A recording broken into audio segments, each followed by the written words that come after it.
Whoa, Professor Bethany, how you doing? Well, hey, Eugene, I'm doing pretty good. Well, what are you doing there? Oh, I'm packing a backpack. You know, us professors can't stay in the lab all the time. Sometimes we need to go outside and research, collect samples.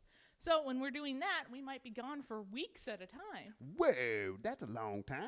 How do Yes, you it is. pack weeks worth of food, games, and clothes in a single backpack? Well, it kind of depends. You have to be really picky about what you put in your backpack. Today, I'm only going to go out for a couple hours with some friends, so I've packed some stuff that'll be kind of lighter. Well, can I come too? Well, of course, Eugene, but you'll have to pack a backpack. Well, shoot, that'll be easy. I know just what to bring, and I already brought my backpack. Oh, perfect. Well, go ahead and pack your backpack, and then we'll get ready for the hike. Sounds good.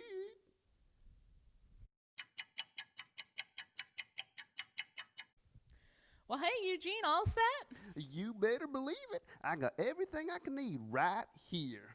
Eugene, that looks way too heavy. Oh, it's no problem. I just got to lift it up. Oh, okay. I don't think I can lift it. Well, Eugene, it's really important when you pack a backpack, you don't pack too much in it. If it's too heavy, it'll make it so you can't go as far. Let's see what you've got packed in there. All right. She sure is heavy. Feel free to take a look. Okay, let's see here. Wow, this is deeper than I thought.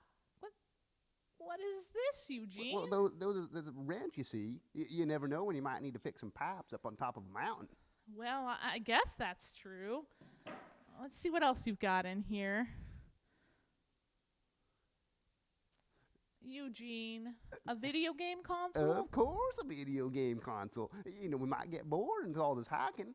Well, that's true, but we don't have anything to plug it into. I mean, there's no electricity up We there. could always plug it into a current bush.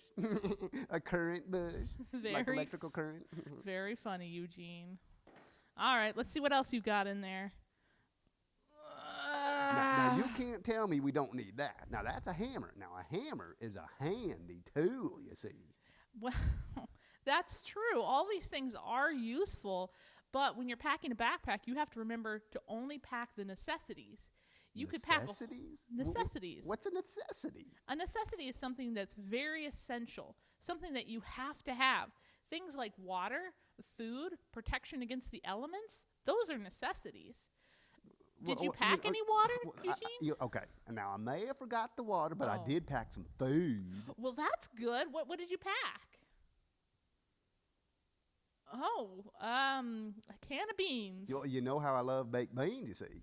Well, that's true. And beans are very nutritious, but a can of beans does weigh a lot. A peanut butter and jelly sandwich might weigh a lot less. Yeah, good idea. Yeah. Well, and you know what?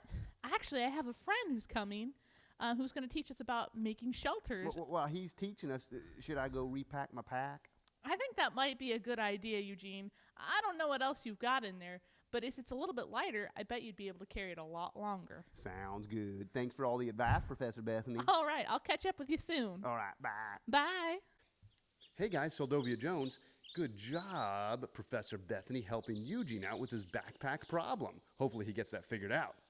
Now, what I want to talk to you guys about next is knot tying before we get into some lashings and how to build structures. Now, let's talk about some basic knot tying. So first of all, I'm going to use this colorful orange string and this black string to help us learn to tie some basic knots. Now, the first knot I'm going to tie is going to be the simple overhand knot. You guys know this one at home, but if you look at my hands, all I'm going to do to tie an overhand knot is go over it and wrap it through.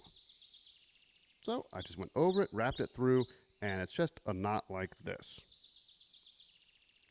But if we wanted to tie two pieces of rope together, a good knot is the square knot. So to do a square knot, you want to know your left from your right. Now, this is my left hand, and this is my right. And the simple way to tie a square knot is you go left over right and twist, and then you go right over left, and twist. And the neat thing about a square knot is you can see it coming together beautifully right there.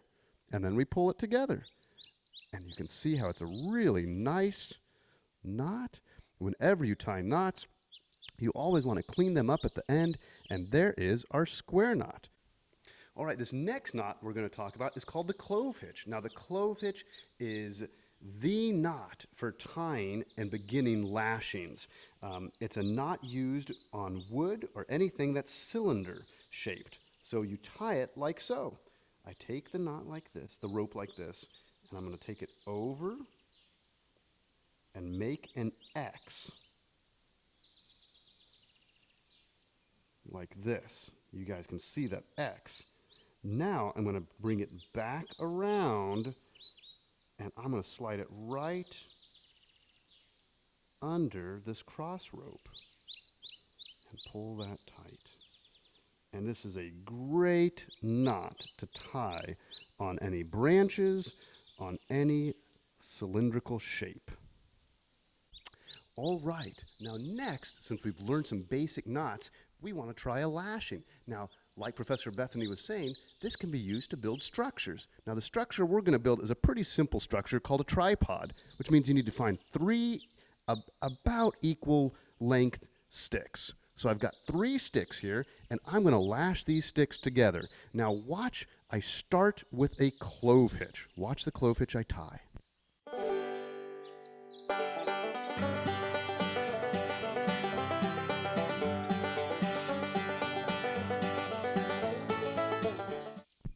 Next, we are going to wrap an over-under formation through the 3 sticks.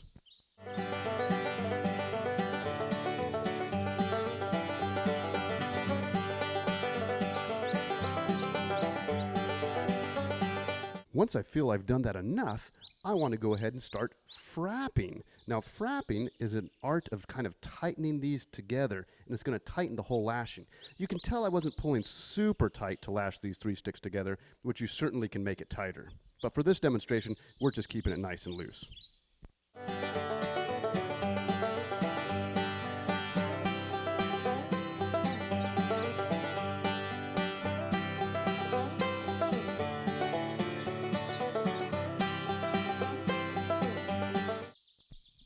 Now, to finish off our lashing, we want to tie another clove hitch. Now, ideally, I could have frapped on this side and tied the clove hitch over here, but since this was a quick demonstration, I'm going to go ahead and tie my clove hitch back over here.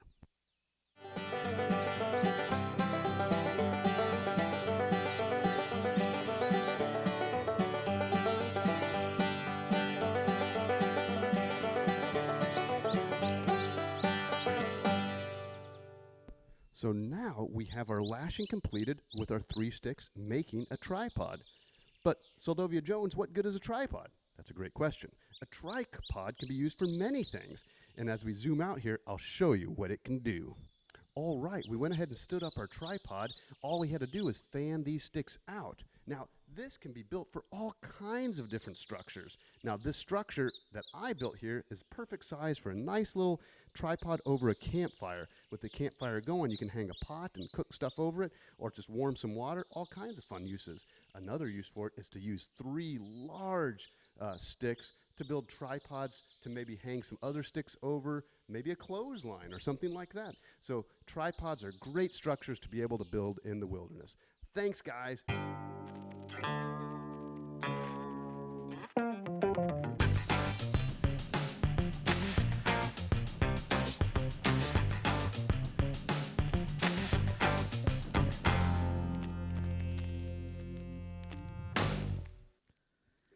Well, hi, Eugene. What's going on? No, not much. I just got back from a fantastic hike with Professor Bethany. Wow, that is so awesome. Hey, you wouldn't happen to have a piece of paper and a pencil in that there pack? You know what? I sure do. Just a little one because I needed to keep the weight down. But I do. What you need it for? Well, we've got to write down these there letters. The treasure chest just appeared. I'll memorize what they are, but I'd sure be helpful if I wrote them down. You're talking about the treasure chest that reveals the secret letters to uncode the secret code word? You better believe it.